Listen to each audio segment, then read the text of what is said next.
Hello বন্ধুরা, আরও একটি ভিডিওতে তোমাদেরকে জানাচ্ছি আমি স্বাগতম।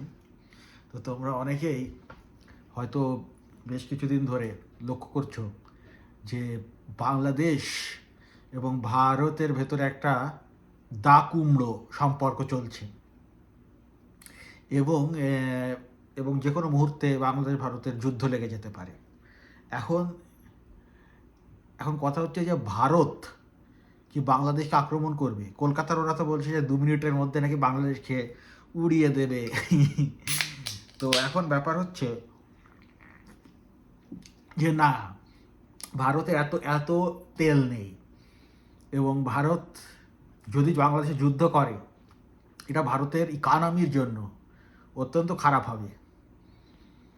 ওরা যদি বাংলাদেশে যুদ্ধ করতে আসে, ওদের নুনুকে ওঠে, ওদের নুনুর চামড়া রান্না করে ওদেরকে খাইয়ে দেবো। ওরা ভেজিটেরিয়ান, তো ওদেরকে ননভেজ খাওয়াবো, নুনুর চামড়া।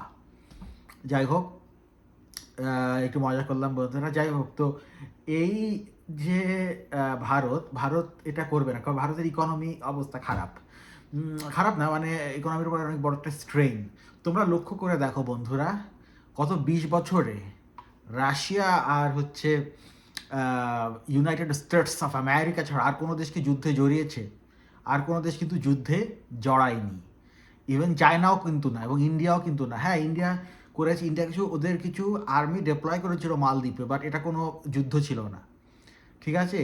হ্যাঁ, বর্ডারে হয়তো বর্ডারে তো গোড়াগুলি হতে পারে, যেমন এই যে ইন্ডিয়ার সাথে কার্গিল কার্গিল যুদ্ধ হয়েছিল ভারতের সাথে। ঠিক আছে, ভারতের তো ওই কার্গিলে কিন্তু যে বর্ডারে কিছু যুদ্ধ ফুদ্ধ হয়েছে, যা দ্যাটস ইট। বর্ডারের মধ্যে হালকা একটু ঠুসঠাস হয়েছে, দ্যাটস ইট। বাট কিন্তু মেইন আর ফুল যুদ্ধ যেটা দখল করে নেয়। আর 2 নম্বর কথা হচ্ছে, আজকালকার মডার্ন ওয়ার্ল্ডে কোনো দেশকে দখল করতে পারে না। এটা সম্ভব না। এটা এখন সে আগের যুগ নেই। বর্তমান যুগে যুদ্ধের মেইন উদ্দেশ্য হচ্ছে পলিটিক্যাল অবজেক্টিভ অ্যাচিভ করা। এখন বাংলাদেশের সাথে ভারতের পলিটিক্যাল অবজেক্টিভ একটাই, সেটা হচ্ছে ওই 7 সিস্টার্স নাকি বালের সিস্টার্স আছে একটা, শাহওয়াজ সিস্টার্স। ওই শাহওয়াজ সিস্টার্সের সাথে ডিরেক্ট অ্যাক্সেস, ইজি অ্যাক্সেস পাওয়া। এবং এটার জন্য বাংলাদেশের ভেতরে ভারতকে মিলিটারি ডিপ্লয় করে রাখতে হবে, যেটা কস্ট ইফেক্টিভ না, যেটা একটা কস্ট ইনএফেক্টিভ সলিউশন। এবং একটা যুদ্ধ তো ভাই চালাতে গেতে অনেক টাকা লাগবে। যেমন রাশিয়া দেখো ইউক্রেনে কত স্পেন্ড করছে, এবং রাশিয়া কিন্তু এর জন্য অনেক আগে থেকে পরিকল্পনা করে রেখেছে। হ্যাঁ, এবং রাশিয়ার এখানে অবজেক্টিভটা কিন্তু ইউক্রেনকে নেটোতে যোগ দিতে না দেওয়া। তো বাংলাদেশে হ্যাঁ সেরকম একটা পলিটিক্যাল অবজেক্টিভ। ঠিক আছে, তো বাংলাদেশ ইন্ডিয়াকে দখল করে তো লাভ নেই, কোনো দখল কেউ করতে পারে না আজকালকার এই মডার্ন ওয়ার্ল্ডে কোনো দেশকে দখল করতে পারে না। ঠিক আছে, এটা হচ্ছে মেইন কথা। আর হচ্ছে 2 নম্বর কথা হচ্ছে যে ভারতের অনেক বড় একটা ট্রেডিং পার্টনার হচ্ছে বাংলাদেশ।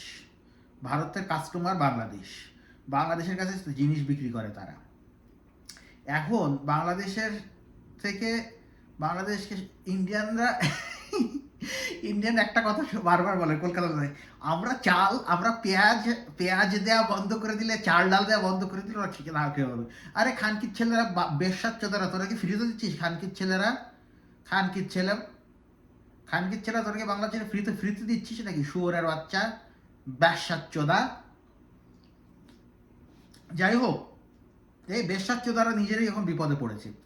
ওদের কলকাতার ফকির নিচোদা, কলকাতার ওই যে নিউ মার্কেটে যে হোটেলগুলো রয়েছে, ওগুলো না খেয়ে মারা যাচ্ছে। ওরা না খেয়ে মারা যাচ্ছে আর কি। ওদের কোনো কাস্টমার নেই, সব কাস্টমার বাংলাদেশি। আরে আমরা বাংলাদেশে যে ওদের ডাক্তাররা আমাদের হোল বিচি কেটে ওরা জীবিকা নির্বাহ করে। ঠিক আছে, এটা হচ্ছে ওদের কাজ। এখন আমরা যাচ্ছি না ওদের ওখানে, তো থাইল্যান্ডে যাচ্ছে বাঙালিরা। হ্যাঁ, থাইল্যান্ডও এখন আরও ইজি, মানে আরও বিভিন্ন ধরনের সুযোগ সুবিধা দেওয়া শুরু করবে যখন বেশি পরিমাণে বাংলাদেশিরা সেখানে যাবে। হ্যাঁ, তো এই ইন্ডিয়ানরা তো খুব বড় বড় কথা, এবং সেই ডাক্তাররা, এবং আর একটা খুবই বাজে কাজ ইন্ডিয়া করেছে, সেটা হচ্ছে যে বাংলাদেশিদেরকে আমরা ট্রিটমেন্ট দেবো না। ঠিক আছে, ভালো কথা, কিন্তু কোনো দেশের হসপিটাল এটা করতে পারে না। বেসড অন ন্যাশনালিটি একটা ডাক্তার বা একটা চিকিৎসা দেওয়া বন্ধ করে দেবে, এটা একটা দেশের সাথে যদি যুদ্ধ থাকে তারপরও এটা এটা এটা এটা করতে পারে না। একজন ইউক্রেনিয়ান যদি রাশিয়াতে যায়, রাশিয়ার কোনো হসপিটালে যায়, রাশিয়া তাকে ট্রিটমেন্ট দেবে। এবং এটাই সভ্য দেশে এটাই হয়, সভ্য দেশে এটাই হয়। যদি এখন যখন একটা মানুষ মারা যাচ্ছে তখন তার ন্যাশনালিটির উপর বেস করে তুমি তাকে ট্রিটমেন্ট দেবে না, এটা অত্যন্ত খারাপ। এটা অত্যন্ত খারাপ, অসভ্য, বর্বর বিহেভিয়ার। ওরা অসভ্য মধ্যযুগীয় বর্বর, ওরা অসভ্য মধ্যযুগীয় বর্বর বিহেভিয়ার করেছে। এবং শুধু তাই নয়, যারা অলরেডি অ্যাডমিটেড হসপিটালে ছিল এবং যারা অলরেডি অলরেডি হসপিটাল অ্যাডমিটেড ছিল, যাদের অপারেশন স্কেজুল করা রয়েছে, হ্যাঁ, বিভিন্ন সার্জারি রয়েছে, যারা ক্রিটিক্যাল কন্ডিশনে রয়েছে, বাংলাদেশ থেকে গিয়েছে, তাদের পর্যন্ত অপারেশন তাদের ক্যান্সেল করে দেওয়া হয়েছে। কত বড় খারাপ বাংলাদেশের সাথে কি করেছে। এবং এটা তো যুদ্ধের সময়, এটা যুদ্ধ থাকলেও একটা দেশ এতটা বর্বর হয় না,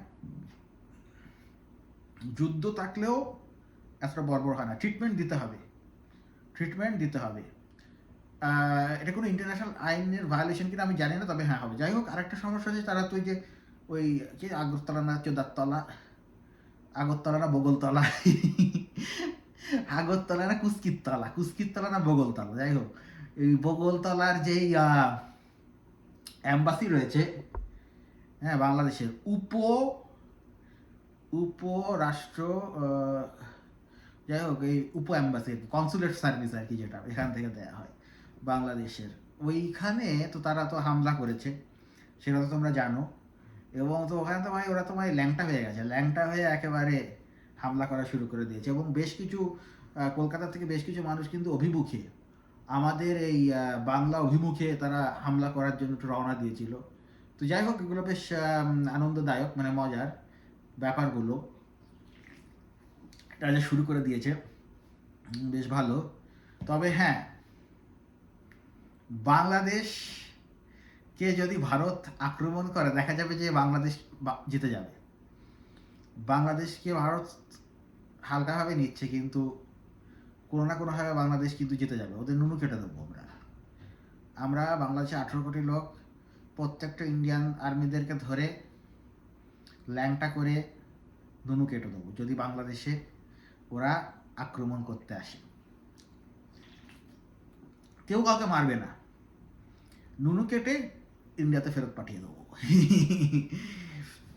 যাই হোক, আর নুনুগুলোকে আমরা রেখে দেবো সুভেনির হিসাবে, ঠিক আছে, নুনুগুলোকে আমরা রেখে দেবো, নুনুগুলো রেখে দেবো। যাই হোক, তো হ্যাঁ, তবে সেটা করবে না। ইন্ডিয়ার এত বড় ইয়ে নেই, এত বড় এত হিম্মত নেই, দাদাদের এত হিম্মত নেই যে বাংলাদেশের হিন্দু কেউ চোদে না, মোদি চোদে না বাংলাদেশের হিন্দু। ইন্ডিয়া আসলে, এটা মেইন কথা হচ্ছে পলিটিক্যাল অবজেক্টিভ, ওই ইজি অ্যাক্সেস পাওয়া, বাংলাদেশের ট্রানজিট ব্যবহার করে, এটাই হচ্ছে ইন্ডিয়ার মেইন অবজেক্টিভ। ওই হিন্দুদেরকে কেউ মারলো নাকি হিন্দুরা কি ল্যাংটা হয়ে থাকলো বাংলাদেশে, এটা কেউ চোদে না, এটা তাদের চিন্তার বিষয়, এটা যে একটা ইস্যু। এবং এটা ভারতের নিজেই এই দাঙ্গাটা সৃষ্টি করেছে বাংলাদেশে। এবং চিন্ময় একটা রয়ের এজেন্ট হতেও পারে, এটা একটা করেছে। যাই হোক, একটা কারণ, একটা এক্সকিউজ লাগবে তাদের বাংলাদেশের ইয়ে করার জন্য। যেমন আলোচনা এসছে ওই যে একটা লোক সুরের বাচ্চা ইউনুসের সাথে, এটা ইন্ডিয়া আসলে এসব কিছুই করবে না, ইন্ডিয়ার এসব করার বিচি নেই, 1 নম্বর কথা। 2 নম্বর কথা হচ্ছে যে মোদি যুদ্ধ করার মতো বিচি নেই মোদির, ইন্ডিয়ার নেই। ইন্ডিয়ান আর্মি কখনোই যুদ্ধ করেনি ওই 71-এর পর থেকে, কখনোই কোনো দেশে যুদ্ধ করেনি। শুধু ইন্ডিয়া কেন, পৃথিবীর কোনো দেশ করেনি, ইউনাইটেড স্টেটস আর ছাড়া, নেটো আর রাশিয়া ছাড়া আর কারোর যুদ্ধ করার বেঁচে নেই পৃথিবীতে, আর ইসরায়েল ছাড়া, ইভেন চায়নারও নেই। চাইনিজ আর্মি জীবনে কখনো যুদ্ধ করে, ওদের যুদ্ধের প্র্যাকটিস নেই, তো ওরা কীভাবে করবে? রাশিয়ান আর্মিরও ছিল, রাশিয়ান আর্মি কিন্তু স্ট্রাগল করছিল, পরে ওরা হচ্ছে ওখানে কিন্তু অনেক ভাড়াটে আর্মি ব্যবহার করেছে। ইউএস আর্মি অনেক ইফিশিয়েন্ট, কারণ কি, ইউএস আর্মি পৃথিবীর বিভিন্ন জায়গাতে তারা অপারেশন করেছে, এই জন্য তাদের অপারেশন করার, মানে যুদ্ধ করার এক্সপিরিয়েন্স রয়েছে অনেক বেশি। তো ইন্ডিয়া সেটাই নেই, ইন্ডিয়া তোমরা শুনে রাখো, তোমরা কিন্তু আমেরিকা নাও, তোমরা ভারত ভারতের মতো থাকবে, তোমরা আমেরিকা নাও। ওকে বন্ধুরা, আজ এ পর্যন্তই, দেখা হবে আরও একটি ভিডিও নিয়ে খুবই শীঘ্রই। ততক্ষণ পর্যন্ত বাবাই।